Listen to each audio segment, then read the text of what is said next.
Welatî û geştyarên ku li Diyarbekirê serdana ciyên dîrokî yên gela Diyarbekirê dikin stres û xemê xwe didin aliyekî û li ber muzîka Yusuf Erbane dest bi şahiyê dikin. Yusuf Erbane ji radgîne ku teqrîben 18 sal e li ser kolanan bi erbaneya xwe muzîkên Kurdî dibêje û her ku dibêje jî jê têr nabe. Sene 2003 heta vêga ez vî karê dikem 8 salam İstanbulê Taksim İstiklal Caddesiye delê da Taksimê û Şîrîn Evler, Kadıköy, Akseram selamê min ji were gelê Kurd hûn her hebe qurbana dilê we. Welatiyên ku ji bo serdana Kela, Birc û Sûrên Diyarbekirê hatibûn jî li gel ku vîdeo wêneya kişandin li ber muzîka Kurdî dîlan jî gerandin.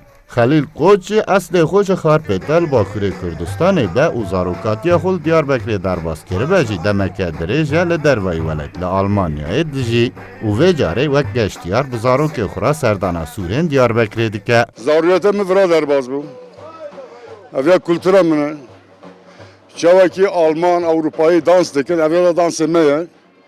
Wextê mi dî ew xwişka min wayê dilîzin, yani ez bi xwe yani otomatik ez ew bûm, şarj bûm, fehm kir.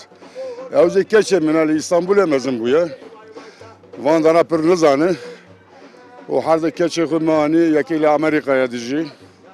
Mi got bira ciyê pîrê kalê xwe bizanin, ciyê Kurdistanê bizanin. Kêderê Kurdistan, Mezopotamya Kêderê ye. û ez pir pêşa bûm.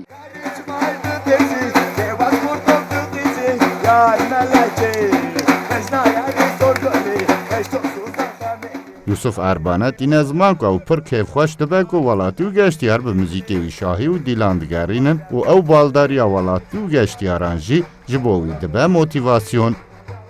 Sıdık Eren, Kurdistan 24, Diyarbakır.